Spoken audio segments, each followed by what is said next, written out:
ஓம் சாந்தி. அவ்யக்த முரளி 15/1/1986. அவ்யக்த பாப்தாதா, மதுபன். இன்றைய முரளியின் தலைப்பு மலிவான வியாபார ஒப்பந்தம் மற்றும் சேமிப்பிற்கான பட்ஜெட். மலிவான வியாபார ஒப்பந்தம் மற்றும் சேமிப்பிற்கான பட்ஜெட். ரத்தின வியாபாரி பாபா தம்முடைய பெரியதிலும் பெரிய வியாபார ஒப்பந்தம் செய்யக்கூடிய வியாபாரிகளாகிய குழந்தைகளை பார்த்து புன்சிரித்து கொண்டிருக்கிறார். வியாபாரம் எவ்வளவு பெரியது மற்றும் அதை செய்கிற வியாபாரிகள் உலகில் எவ்வளவு சாதாரணமாக வெகுளியாக இருக்கிறாங்க. பகவானோடு வியாபாரம் செய்யக்கூடிய எந்த ஆத்மாக்கள் பாக்கியவான் ஆகிறாங்க அப்படின்னு பாபா கேட்குறாங்க. இதை பார்த்து புன்சிரிச்சிட்டு இருக்கிறாங்க. ஒரு பிறவில செய்யப்படும் இந்த வியாபாரம் 21 பிறவிகளுக்கு சதா செல்வந்தர் ஆக்குற அளவுக்கு அவ்வளவு பெரியதாக இருக்குது. கொடுப்பது என்ன மற்றும் பெறுவது என்ன? அளவற்ற பல மடங்கு வருமானம் அல்லது பல மடங்கு வியாபாரத்தை எவ்வளவு சுலபமாக செய்றீங்க.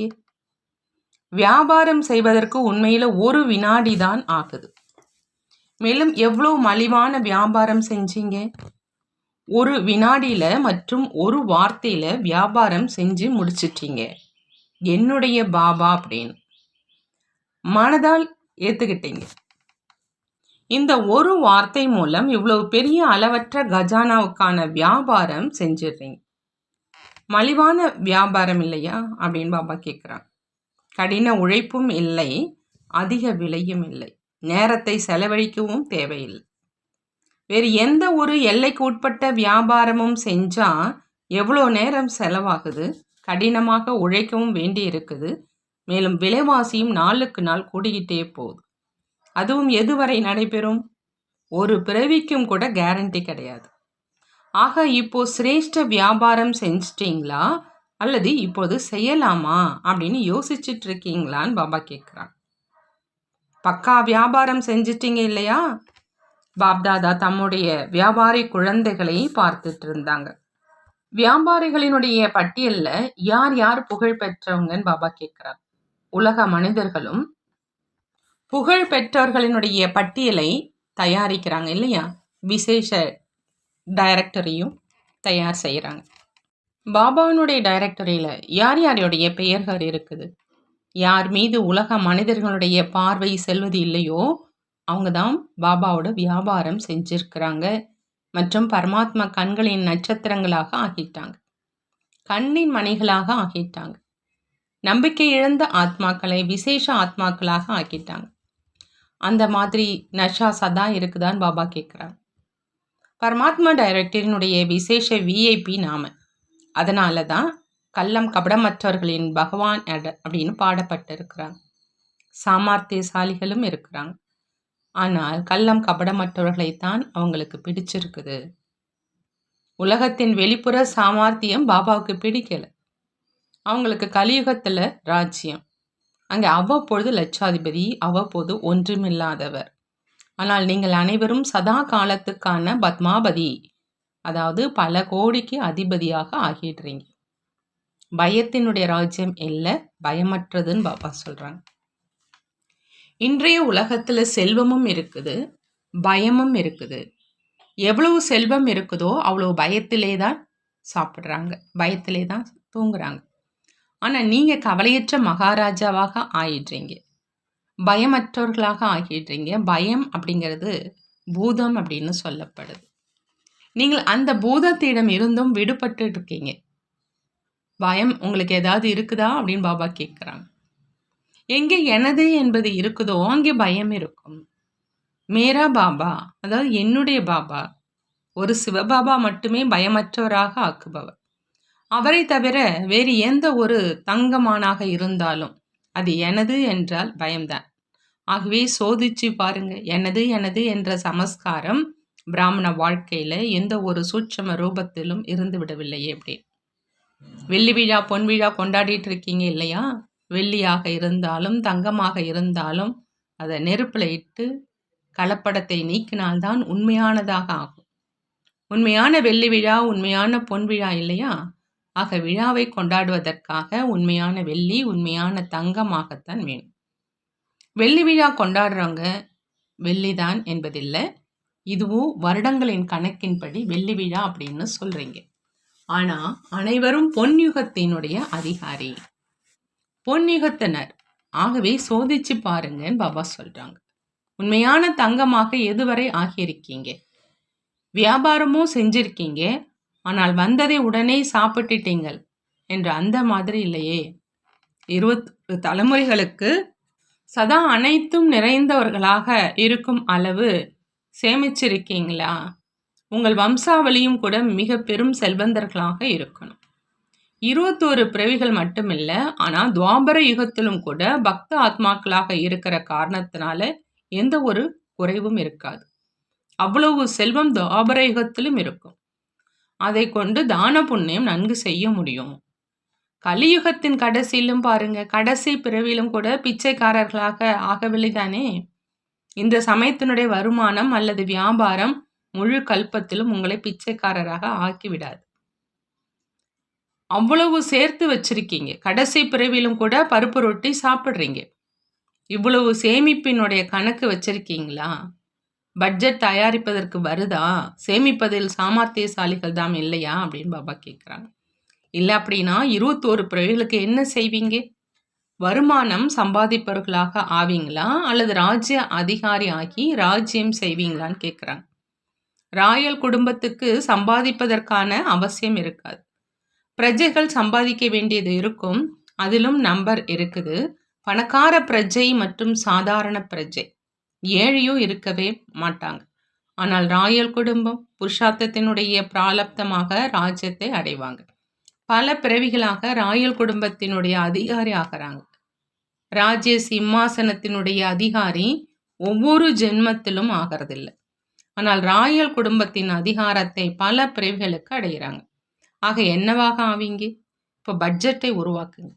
பட்ஜெட்டினுடைய திட்டத்தை தயார் செய்யுங்க. இப்போதைய உலகத்தில் வீணானவற்றையிலிருந்து சிறந்தவற்றை உருவாக்குறாங்க. வீணானவற்றை தான் சேமிக்கிறாங்க. ஆகவே நீங்கள் அனைவரும் கூட பட்ஜெட்டின் கணக்கை சதா ஸ்மிருதியில் வைங்க. பட்ஜெட் தயார் செய்யுங்க. சங்கல்ப சக்தி, வாய்மொழியினுடைய சக்தி, கர்மத்தின் சக்தி, சமயத்தின் சக்தி, இவற்றை எப்படி எங்கே காரியத்தில் ஈடுபடுத்துறது? இத்தனை சக்திகளும் வீணாகி போகுது என்று இருக்கக்கூடாது. சங்கல்பம் கூட சாதாரணமானது அப்படின்னா, வீணானது என்றால் வீணானது மற்றும் சாதாரணம் இரண்டும் சேமிப்பு கிடையாது. ஆனால் இழந்துட்டீங்க. நாள் முழுவதிலும் தனது சார்ட்டை உருவாக்குங்க. இந்த சக்திகளை காரியத்தில் ஈடுபடுத்தி எந்த அளவு அதிகரிக்க செஞ்சீங்க? ஏன்னா எவ்வளவு காரியத்தில் ஈடுபடுத்துவீங்களோ அவ்வளவு சக்தி அதிகரிக்கும். அனைவரும் அறிஞ்சிருக்கீங்க சங்கல்ப சக்தி உள்ளது அப்படின்னு. ஆனால் காரியத்தில் ஈடுபடுவதற்கான அபியாசம் இதில் நம்பர்வார் இருக்கிறாங்க. சிலர் பிறகு காரியத்திலும் ஈடுபடுத்துறது இல்லை, பாவ காரியத்திலும் இழப்பதில்லை. ஆனால் சாதாரண தினசரி நடவடிக்கையில் சம்பாதிக்கவும் இல்லை, இழக்கவும் இல்லை, சேமிப்போ ஆகலை இல்லையா? சாதாரண சேவையின் தினச்சரியா அல்லது சாதாரண செயல்பாடுகளின் தினச்சரியாவை பட்ஜெட் கணக்கு சேமிப்பானதாக சொல்ல மாட்டாங்க. தங்கள் சக்திக்கு ஏற்றவாறு சேவையும் செய்தோமா, படிப்பையும் படித்தோமா என்பதை மட்டுமே சோதிக்காதீங்க. யாருக்கும் துக்கம் தராமல் இருந்தோமா? எந்த ஒரு தலைகீழான காரியமும் செய்யாது இருந்தோமா? ஆனால் துக்கம் தராமல் இருந்த நாம் சுகம் கொடுத்தோமா? எவ்வளவு மற்றும் எத்தகைய சக்திசாலி சேவை செய்ய வேண்டுமோ அவ்வளவு செய்தோமா? எப்படி பாப்தாதா சதா வழிகாட்டுதல் கொடுக்கிறாங்க. நான் எனது என்பதை தியாகம் செய்வதுதான் உண்மையான சேவை. அந்த மாதிரி சேவை செய்தோமா? தலைகீழான வார்த்தைகளை பேசவில்லை, ஆனால் நம்பிக்கை அற்றவர்களுக்கு நம்பிக்கை ஏற்படுத்துகிற மாதிரி வார்த்தையை பேசினோமா? தைரியமற்றவர்களை தைரியசாலியாக ஆக்கணுமா? குஷியினுடைய ஊக்கம் உற்சாகத்தில் யாரையாவது கொண்டு வந்தோமா? இதுதான் சேமிப்பாகும், சிக்கனம் மேற்கொள்வது ஆகும். அதுபோலவே 2 மணி நேரம் 4 மணி நேரம் கடந்து விட்டது என்றால் அது சேமிப்பு ஆகாது. அனைத்து சக்திகளையும் சிக்கனம் செய்து சேமித்து வைங்க. அந்த மாதிரி பட்ஜெட் தயார் செய்யுங்க. இந்த வருடம் பட்ஜெட் தயாரித்து காரியம் செய்யுங்க. ஒவ்வொரு சக்தியையும் எப்படி காரியத்தில் ஈடுபடுத்துவது என்பதற்கான திட்டத்தை உருவாக்குங்க. உலகத்தின் ஒவ்வொரு ஆத்மாவும் ஏதேனும் பிராப்தி அடைந்து உங்கள் குணத்தை புகழ்ந்து பாடுற மாதிரி ஈஸ்வரிய பட்ஜெட்டை உருவாக்குங்கன்னு பாபா சொல்கிறாங்க. அனைவருக்கும் எதையாவது கொடுக்கத்தான் வேண்டும். முக்தி கொடுங்க அல்லது ஜீவன் முக்தி கொடுங்க. மனித ஆத்மாக்களை மட்டும் என்ன, இயற்கையும் கூட பாவனமாக்குகிற சேவை செய்து கொண்டு இருக்கீங்க. ஈஸ்வரிய பட்ஜெட், அதாவது சர்வ ஆத்மாக்களும் இயற்கையோடு கூடவே பாவனமாக ஆயிடுறாங்க. அந்த அரசாங்கத்தினர் பட்ஜெட் தயாரிக்கிறாங்க. அதாவது இவ்வளவு தண்ணீர் கொடுப்போம், இவ்வளவு வீடுகள் கொடுப்போம், இவ்வளவு மின்சாரம் கொடுப்போம். நீங்கள் என்ன பட்ஜெட் தயாரிக்கிறீங்க? அனைவருக்கும் அநேக பிறவிகள் வரை முக்தி, ஜீவன் முக்தி கொடுப்போம். பிச்சைக்கார நிலையிலிருந்து, துக்கம் அசாந்தியிலிருந்து விடுவிப்போம். அரைக்கல்பம் ஓய்வாக இருப்போம். அவர்களுடைய ஆசையோ நிறைவேறவே செய்யும். இவர்களோ முக்தி தான் வேண்டாங்க இல்லையா? முக்தி பற்றி தெரியாது, ஆனால் வேண்டுதல் வைக்கிறாங்க இல்லையா? ஆகவே தனக்காகவும் உலகத்திற்காகவும் ஈஸ்வரிய பட்ஜெட் தயார் செய்யுங்க. என்ன செய்யணும்னு புரிந்ததான் பாபா கேட்குறாங்க. வெள்ளி விழா மற்றும் பொன் விழா இதே வருடம் நடத்தி கொண்டிருக்கீங்க இல்லையா? ஆகையினால இது மகத்துவமான வருடமாகும்னு பாபா சொல்கிறாங்க. நல்லது. சதா சிரேஷ்ட வியாபாரத்தை நினைவில் வைக்கக்கூடிய, சதா சேமிப்பு கணக்கை அதிகப்படுத்தக்கூடிய, சதா ஒவ்வொரு சக்தியையும் காரியத்தில் ஈடுபடுத்தி விருத்தியை ஏற்படுத்தக்கூடிய, சதா சமயத்தின் மகத்துவத்தை அறிந்து மகான் ஆகக்கூடிய மற்றும் ஆக்கக்கூடிய அத்தகைய சிரேஷ்ட செல்வந்தர்கள், சிரேஷ்ட புத்திசாலிகளாகிய குழந்தைகளுக்கு பாப்தாதாவின் அன்பு நினைவுகள் மற்றும் நமஸ்தே சொல்கிறாங்க. நாமும் நம்மளுடைய பாப்தாதாவுக்கு அன்பு நினைவுகள் மற்றும் நமஸ்தே கூறுவோம். குமார்களுடன் அவ்யக்த பாப்தாதா சந்திக்கிறாங்க. குமார் வாழ்க்கையும் கூட அதிர்ஷ்டசாலி வாழ்க்கை தான். ஏன்னா தலைகீழான ஏணியில் ஏறுவதிலிருந்து தப்பிச்சிட்டீங்க. தலைகீழான ஏணியில் ஏறுவதற்கான சங்கல்பம் ஒருபொழுதும் வர்றது கிடையாது. ஏறுகிறவர்களும் இறங்கி கொண்டு இருக்கிறாங்க. இல்லறவாசிகள் அனைவருமே கூட தங்களை குமார் குமாரி என சொல்லிக் கொள்கிறாங்க இல்லையா? ஆக ஏணியில் இறங்கினாங்க இல்லையா? ஆகவே சதா தன்னுடைய இந்த சிரேஷ்ட பாக்கியத்தை நினைவில் வைங்க. குமார் வாழ்க்கை அப்படின்னா பந்தனத்தில் இருந்து தப்புவதற்கான வாழ்க்கை. இல்லை அப்படின்னா பாருங்க எத்தனை பந்தனங்களில் இருக்கிறாங்க. ஆக பந்தனங்களில் ஈர்க்கப்படுவதில் இருந்து தப்பிச்சிட்டாங்க. மனதாலும் சுதந்திரம், சம்பந்தத்தாலும் சுதந்திரம். குமார் வாழ்க்கை என்றாலே சுதந்திரமானது. ஒரு பொழுதும் கனவுல கூட சிந்தனை வர்றது கிடையாது. கொஞ்சம் யாராவது சகயோகி கிடைச்சிடணும், யாராவது துணை கிடைச்சிடணும், நோயில் உதவியாகிடணும், இது போல எப்பொழுதாவது யோசிக்கிறீங்களான்னு பாபா கேட்குறாங்க. முற்றிலும் சிந்தனை வருவதில்லையா? குமார் வாழ்க்கை என்றால் சதா பறக்கும் பறவை. பந்தனத்தில் சிக்கிய நிலையில் இல்லை. ஒரு பொழுதும் எந்த ஒரு சங்கல்பமும் வரக்கூடாது. சதா நிர்பந்தனமாகி தீவிர வேகத்தில் முன்னேறி செல்லுங்கன்னு பாபா சொல்கிறாங்க. அடுத்தது குமாரிகளோடு அவ்யக்த பாப்தாதா சந்திக்கிறாங்க. குமாரிகளுக்கு சேவையில் முன்னேறுவதற்கான லிஃப்ட் கிடைச்சிருக்கு. இந்த லிஃப்ட் தான் உயர்ந்த கிஃப்ட்னு சொல்கிறாங்க பாபா. இந்த கிஃப்டை பயன்படுத்துவதற்கு வருது இல்லையான்னு கேட்குறாங்க. எவ்வளவு தன்னை சக்திசாலியாக ஆக்குவீங்களோ அவ்வளவு சேவையும் கூட சக்திசாலியாக செய்வீங்க இல்லையா? ஏதாவது விஷயத்தில் பலவீனமாக இருப்பீங்கன்னா சேவையும் பலவீனமாக இருக்கும். ஆகையினால சக்திசாலியாகி சக்திசாலி சேவாதாரியாக ஆக சொல்கிறாங்க பாபா. அந்த மாதிரி ஏற்பாடுகளை செஞ்சுக்கிட்டே செல்லுங்க. அப்போ சமயம் வரும்போது வெற்றி பூர்வமாக சேவையில் ஈடுபட்டுடுங்க மற்றும் நம்பர் முன்னால் பெற்றுக்குங்க. இப்பொழுதோ படிப்பிற்காக நேரம் ஒதுக்க வேண்டியிருக்கு. பிறகோ ஒரு வேளை மட்டுமே இருக்கும். எனவே எங்கே இருந்தாலும் பயிற்சி எடுத்துக்கொண்டே இருங்க. நிமித்தமாகி இருக்கிற ஆத்மாக்களின் துணையில் ஏற்பாடுகள் செஞ்சுக்கிட்டே இருங்க. அப்போ தகுதி உள்ள சேவாதாரியாக ஆயிடுவீங்க. எவ்வளவு முன்னேறி செல்றீங்களோ அவ்வளவு தனக்குத்தான் நன்மை அப்படின்னு பாபா சொல்கிறார். அடுத்ததாக சேவாதாரி டீச்சர் சகோதரிகளோடு அவ்யக்த பாப்தாதா சந்திக்கிறாங்க. பாப்தாதா சொல்கிறாங்க, சேவாதாரி அப்படின்னா சதா நிமித்தமாக இருக்கிறவங்க. நிமித்த உணர்வு சேவையில் தானாகவே வெற்றியை உருவாக்கும். நிமித்த உணர்வு இல்லை அப்படின்னா வெற்றி கிடையாது.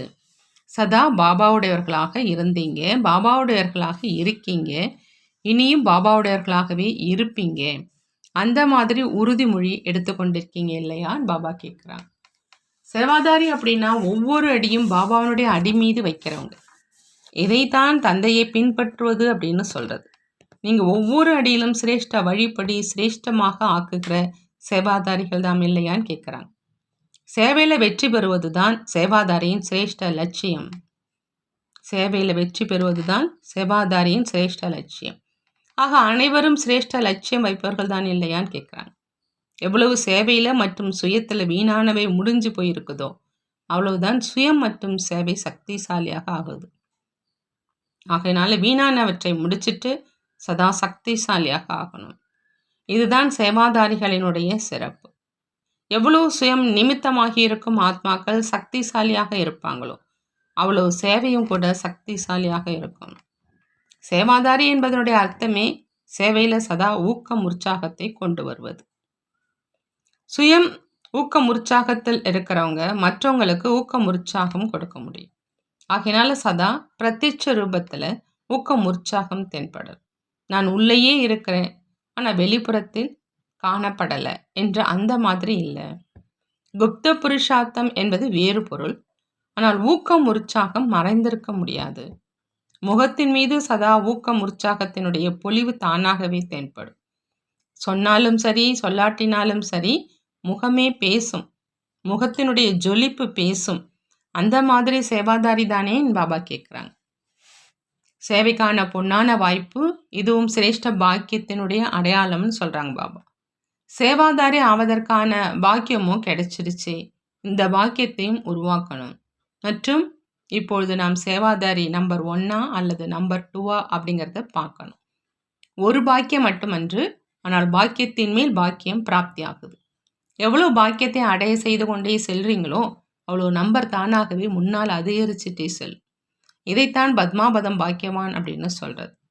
ஒரு பாடத்தில் மட்டுமில்லை, அனைத்து பாடங்களிலும் வெற்றி சொரூபம்னு பாபா சொல்கிறாங்க. நல்லது. அடுத்ததாக பாபா கேட்குறாங்க, அனைவரிலும் அதிக குஷி யாருக்கு இருக்குது அப்படின்னு. பாபாவுக்கா உங்களுக்கான்னு கேட்குறாங்க. எனக்கு என்று ஏன் நீங்கள் சொல்கிறதில்ல அப்படின்னு கேட்குறாங்க. துவாபர யுகத்திலிருந்து பக்தியில் அழைச்சிங்க மற்றும் இப்போது அடைஞ்சிட்டிங்க அப்படின்னா எவ்வளோ குஷி இருக்கும். 63 பிறவிகளாக அடைவதற்கான ஆசை இருந்தது மற்றும் 63 பிறவிகளுடைய ஆசை இப்போது நிறைவடைஞ்சிருச்சுன்னா குஷி உள்ளது இல்லையா? இந்த குஷி தான் உலகத்துக்கு குஷி கொடுப்பது. நீங்கள் குஷி அடையிறீங்க அப்படின்னா முழு உலகமும் குஷி அடைஞ்சிருது. அந்த மாதிரி குஷி கிடைச்சிருக்குது இல்லையான்னு பாபா கேட்குறாங்க. எப்போ நீங்கள் மாறுறீங்களோ அப்போ உலகம் மாறிடுது. அதுவும் துக்கம் அசாந்தியினுடைய பெயர் அடையாளமே இல்லை என்கிற மாதிரி மாறிடுது. ஆகவே சதா குஷியில் நடனமாடிக்கிட்டே இருங்க. சதா தன்னுடைய சிரேஷ்ட கர்மங்களின் கணக்கை சேமிச்சுக்கிட்டே செல்லுங்க. அனைவருக்கும் குஷியினுடைய கஜானாவை பகிர்ந்தளிங்க. இன்றைய உலகத்தில் குஷி இல்லை. அனைவரும் குஷிக்காக யாசிப்பவர்கள் தான். அவர்களை குஷினால் நிரப்புங்க. சதா இதே சேவையில் முன்னேறி கொண்டே செல்லுங்க. மனசோர்வு அடைந்துள்ள ஆத்மாக்களுக்குள் ஊக்கம் உற்சாகத்தை கொண்டு வந்துக்கிட்டே இருங்க. எதையும் செய்ய முடியல, இது நடக்க முடியாது, இது போல மனசோர்வடைந்தவராக அவர்கள் ஆகிவிட்டிருக்கிறாங்க. ஆனால் நீங்கள் வெற்றியாளர் ஆக்குவதற்கான ஊக்கம் உற்சாகத்தை அதிகப்படுத்துகிறோம். சதா வெற்றியினுடைய சிமிர்த்தியினுடைய திலகம் அணிந்தவராக இருக்கணும். திலகதாரியும் கூட மற்றும் சுயராஜ்ய அதிகாரியும் கூட இதே ஸ்மிருதியில் சதா இருங்கன்னு பாபா சொல்கிறாங்க. பாபா ஒரு கேள்வி கேட்குறாங்க, சமீப நட்சத்திரங்களின் லட்சணம் என்னவாக இருக்கும் அப்படின்னு. சமீப நட்சத்திரங்களுடைய லட்சணம் என்னவாக இருக்கும்? பாபா பதில் சொல்கிறாங்க, அவங்ககிட்ட சமநிலை இருக்கும். சமீப நட்சத்திரங்களிடம் பாப்தாதாவினுடைய குணங்கள் மற்றும் காரியம் பிரத்யட்சமாக காணப்படும். எவ்வளவு சமீபமோ அவ்வளவு சமநிலை இருக்கும். அவங்களுடைய முகம் பாப்தாதாவினுடைய சாட்சாத்காரம் செய்விக்கும் கண்ணாடியாக இருக்கும். அவங்கள பார்த்ததுமே பாப்தாதாவினுடைய அறிமுகம் கிடைச்சிடும். உங்களை பார்க்கும்போது அவங்களுக்கு கவர்ச்சி பாப்தாதாவின் பக்கம் இருக்கும். மகன் தந்தையை எடுத்து காட்டுவான் அப்படின்னு சொல்லப்படுவது இதுதான். நீங்கள் யார் மீது அன்பு வைத்தாலும் அதனுடைய முத்திரையானது நீங்கள் எடுத்து வைக்கும் ஒவ்வொரு அடியிலும் காணப்படும். எவ்வளவு புன்சிரித்த மூர்த்தியோ அவ்வளவு கவர்ச்சி மூர்த்தி ஆகிடுவீங்கன்னு பாபா சொல்கிறாங்க. நல்லது. பாபா வரதானம் கொடுக்குறாங்க. சேவையின் மூலம் அநேக ஆத்மாக்களின் ஆசீர்வாதம் பெற்று சதா முன்னேறக்கூடிய மகாதானி ஆகுக. சேவையின் மூலம் அநேக ஆத்மாக்களின் ஆசீர்வாதம் பெற்று சதா முன்னேறக்கூடிய மகாதானி ஆகுக. மகாதானியாக ஆகணும்னா பாபா சொல்றாங்க, சேவையின் மூலமா அநேக ஆத்மாக்களினுடைய ஆசீர்வாதத்தை பெற்று சதா முன்னேறணும் அப்படின்னு. மகாதானி ஆவது அப்படின்னா, மத்தவங்களுக்கு சேவை செய்வது. மகாதானி ஆவது அப்படின்னா பாபா சொல்றாங்க, மத்தவங்களுக்கு சேவை செய்வது. மத்தவங்களுக்கு சேவை செஞ்சா தன்னுடைய சேவை தானாகவே நடந்துடுது. மகாதானி ஆவதுன்னா தன்னை பெரும் செல்வந்தராக ஆக்கிக் கொள்வது. மகாதானி ஆவதுன்னா அடுத்து பாபா சொல்றாங்க, தன்னை பெரும் செல்வந்தராக ஆக்கிக் கொள்றது அப்படின்னு. எவ்வளவு ஆத்மாக்களுக்கு சுகம், சாந்தி மற்றும் ஞானத்தின் தானம் செய்வீங்களோ, அந்த அளவு ஆத்மாக்களின் பிராப்தியினுடைய சப்தம் அல்லது நன்றி வெளிப்படுது. அது உங்களுக்கு ஆசீர்வாதத்தினுடைய ரூபமாக ஆயிடும். இந்த ஆசீர்வாதங்கள் தான் முன்னேறுவதற்கான சாதனம். யாருக்கு ஆசீர்வாதங்கள் கிடைக்குதோ அவங்க சதா குஷியாக இருப்பாங்க. ஆகினால தினந்தோறும் அமிர்த வேளையில மகாதானி ஆவதற்கான திட்டத்தை உருவாக்குங்கன்னு பாபா சொல்றாங்க. தானம் செய்யாத நேரம் அல்லது நாள் என்று எதுவுமே இருக்கக்கூடாதுன்னு பாபா சொல்றாங்க. ஸ்லோகன்ல பாபா சொல்றாங்க, இத்தகைய பிரத்யட்ச பலன் ஆத்மாவுக்கு பறக்கும் கலையினுடைய பலனை கொடுக்கும். இப்போதைய பிரத்யட்ச பலன் ஆத்மாவுக்கு பறக்கும் கலையின் பலனை கொடுக்கும். இப்போதைய பிரத்யட்ச பலன் ஆத்மாவுக்கு பறக்கும் கலையின் பலனை கொடுக்கும். நல்லது. ஓம் சாந்தி. நன்றி பாபா. நன்றி.